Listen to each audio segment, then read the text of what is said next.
2 दिन बीत चुके थे। कावेरी अभी भी अपने बिस्तर पर बैठी हुई आंसू बहा रही थी। उसके मन में हजारों सवाल चल रहे थे, लेकिन सबसे बड़ा सवाल तो यही था कि वो इन सवालों के जवाब मांगे किससे, क्योंकि चंदा ताई का पता तो वो जानती नहीं थी। तो जब तक चंदा ताई उससे मिलने नहीं आ जाती, तब तक कावेरी को इन सवालों के बीच ऐसे ही जूझना होगा। कावेरी अपने बिस्तर पर बैठी हुई यही सब सोच रही थी कि तभी उसके दरवाजे पर किसी की दस्तक हुई। कावेरी ने अपने आंसू पोंछे और खड़ी होकर दरवाजा खोला। दरवाजे पर कोई और नहीं बल्कि चंदा ताई ही थी। कावेरी अपने चेहरे पर एक झूठी मुस्कान लाते हुए चंदा ताई से गले मिली, लेकिन चंदा ताई भी माँ थी। कावेरी चाह कर भी चंदा ताई के सामने अपना दुख छुपा नहीं पा रही थी। चंदा ताई ने भी कावेरी का दर्द भांप लिया था। उसने कावेरी से कहा, चेहरे पर झूठी मुस्कान ले आओगी, लेकिन आंखों का झूठ कैसे छिपाओगी? कावेरी ने अपनी नजरें चुराते हुए कहा, नहीं माई, ऐसी तो कोई बात नहीं है। तू बता, इस बार इतनी जल्दी कैसे आ गई? चंदा ताई ने कावेरी के चेहरे पर हाथ रखते हुए कहा, तेरे लिए तो ये 2 दिन 2 साल के जैसे बीते होंगे, और पूछ रही हो जल्दी कैसे आ गई? क्या करूं बेटा, आने की हिम्मत ही नहीं जुटा पा रही थी। मैं जानती हूँ कि मेरी वजह से तुम्हें बहुत तकलीफ हुई है। हो सके तो मुझे माफ कर देना बेटा। कहते कहते चंदा ताई ने कावेरी के सामने हाथ जोड़ दिए। ये देखकर कावेरी ने चंदा ताई के हाथ पकड़े और कहा, नहीं माही, ये तुम क्या कर रही हो? भगवान के लिए ऐसा मत करो। तुम मुझसे माफी मांगोगी तो मुझे पाप लगेगा। चंदा ताई ने कावेरी के सामने अपनी बात रखते हुए कहा, देखो बेटा, ये बात तुम भी जानती हो कि मेरे लिए तुम्हारी खुशी से बढ़कर कुछ नहीं है, और ना ही मुझे तुम्हारे और दिवाकर के रिश्ते से कोई परेशानी है। बल्कि मुझे तो बहुत ज्यादा खुशी हुई थी कि तुमने खुद अपना जीवन साथी चुन लिया। लेकिन बेटा, चंदा ताई कहते कहते बीच में ही रुक गई। चंदा ताई की बातें सुनते ही कावेरी के चेहरे पर भी फिर से सच्ची वाली मुस्कान आ गई थी। पर जैसे ही चंदा ताई ने लेकिन कहा, कावेरी के चेहरे से वो मुस्कान फिर से ओझल हो गई। कावेरी ने चंदा ताई से गंभीर होते हुए पूछा, लेकिन क्या माई?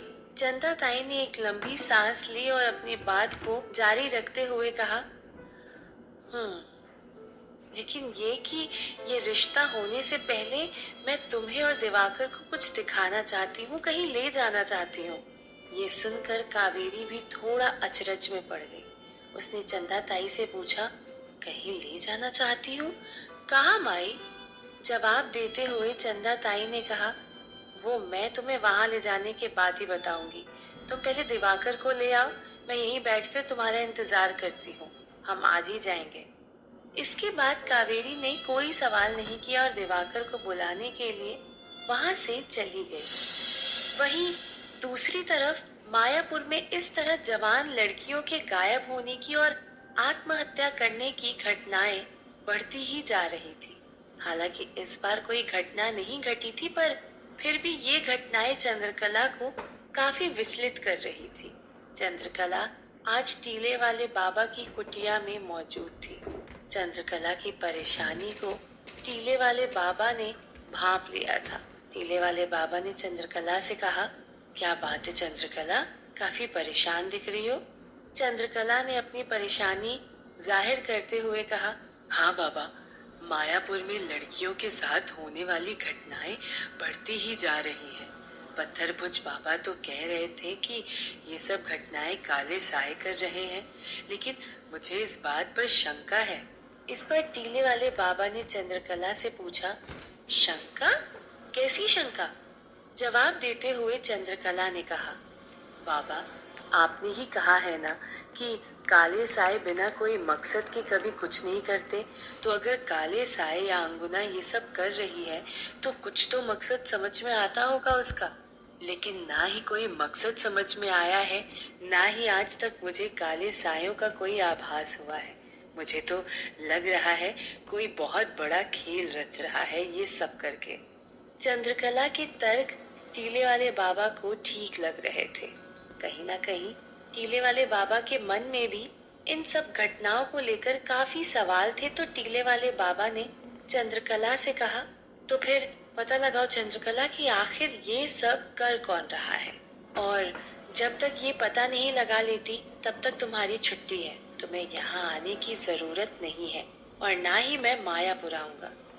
ये सुनकर चंद्रकला ने टीले वाले बाबा से कहा, लेकिन बाबा,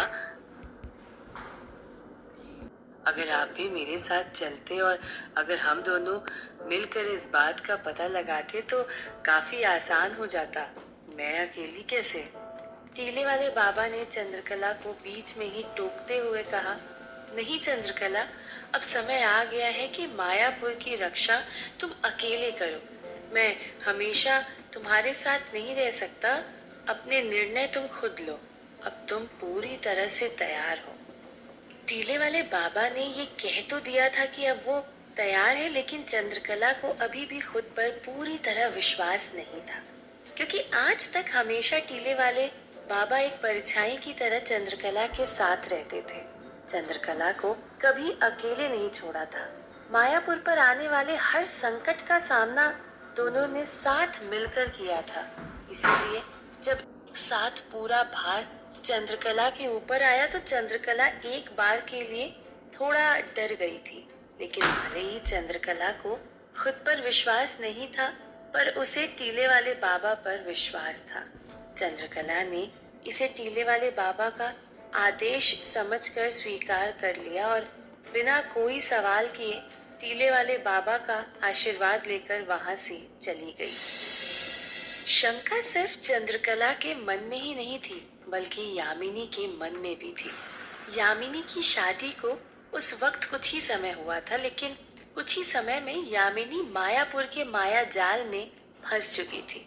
अच्छी और बुरी शक्तियाँ, काली शक्तियाँ, काले सायों से लड़ना, इन सब के किस्से मायापुर में आए दिन सुनाई पड़ते थे। इन सब किस्सों से यामिनी काफी ज्यादा प्रभावित हो गई थी।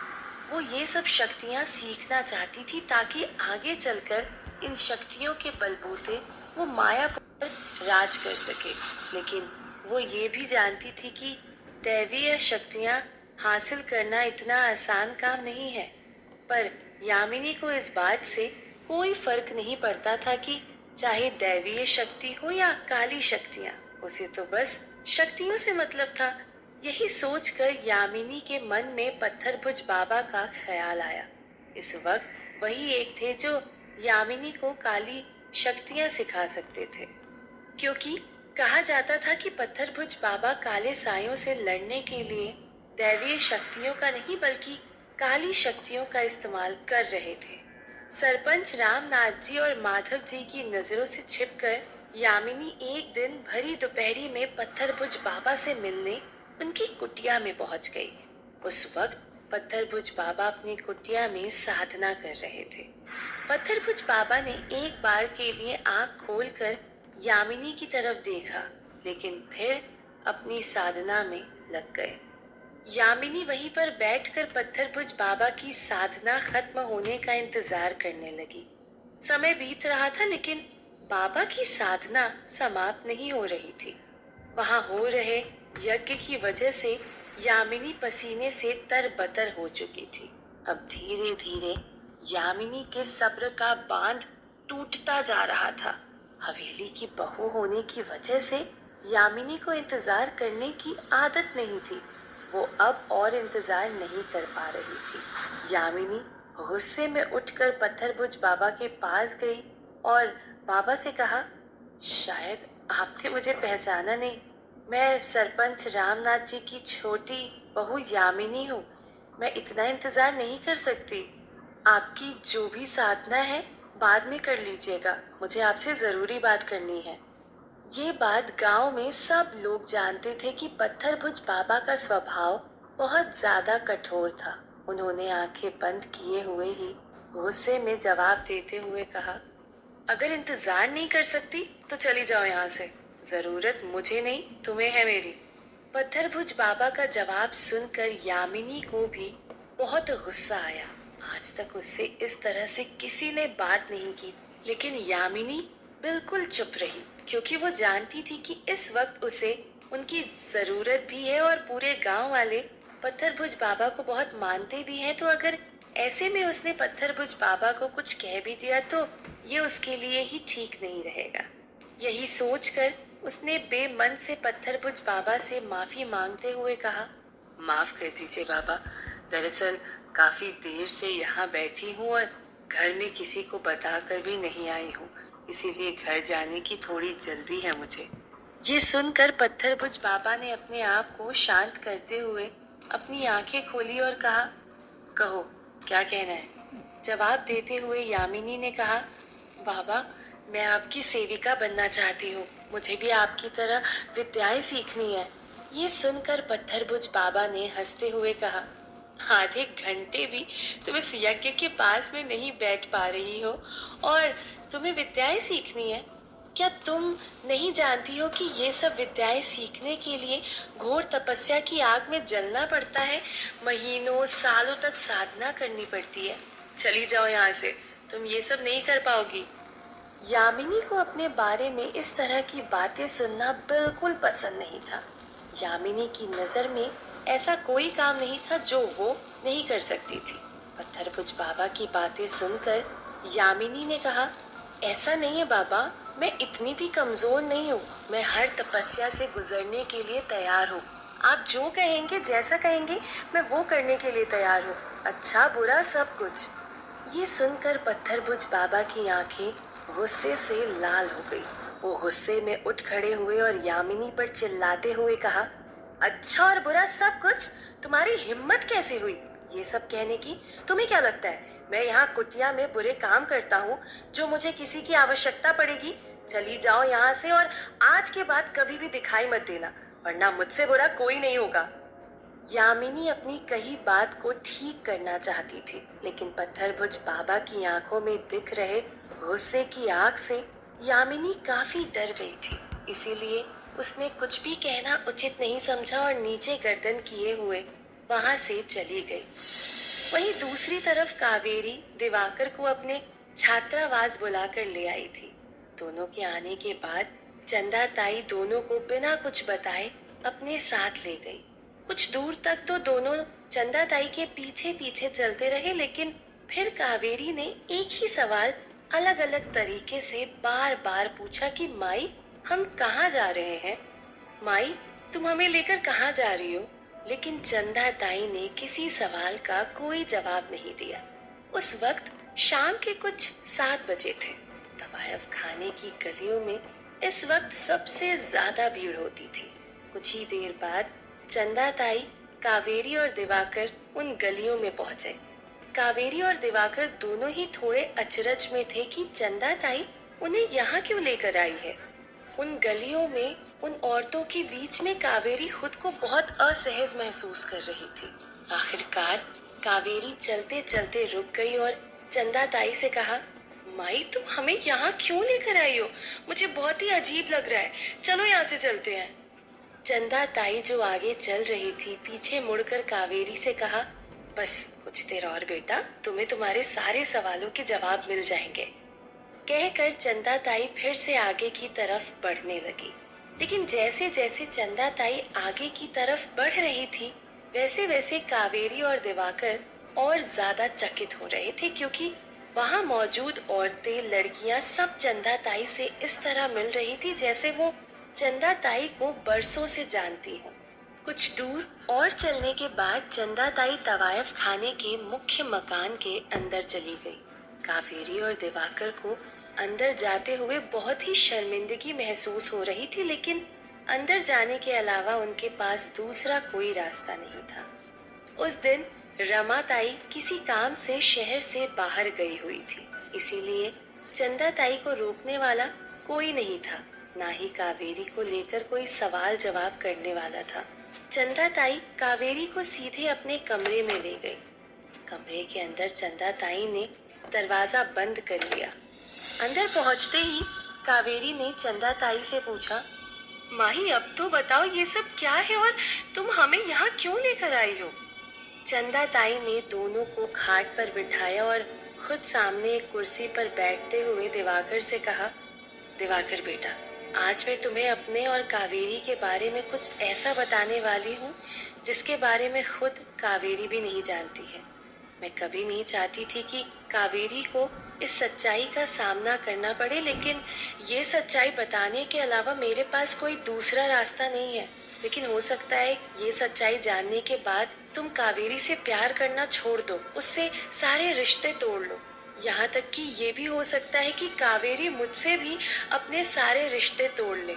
तभी कावेरी ने चंदा ताई को बीच में टोकते हुए कहा, माही क्या कह रही हो तुम? ऐसा कुछ नहीं होगा, तुम बेझिझक होकर बताओ। आखिरकार अपनी सारी सच्चाई सामने रखते हुए चंदा ताई ने दिवाकर से कहा, बात दरअसल ये है बेटा कि ये तवायफ खाना ही मेरा घर है और मैं एक तवायफ हूँ, तवायफ चंदा। और इससे भी बड़ी सच्चाई ये है कि मैं कावेरी की असली माँ नहीं हूँ। कावेरी की असली माँ का नाम वृंदा था, वो भी यहाँ एक तवायफ हुआ करती थी। कावेरी को जन्म देते ही वो मर गई। उसके बाद मैंने ही कावेरी को पाल पोस कर बड़ा किया।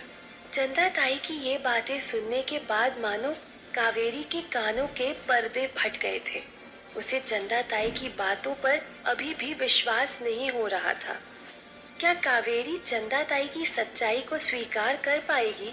और क्या दिवाकर कावेरी की सच्चाई जानने के बाद भी उससे प्यार कर पाएगा? और कैसे पता लगाएगी चंद्रकला पत्थरभुज बाबा की काली करतूतों के बारे में?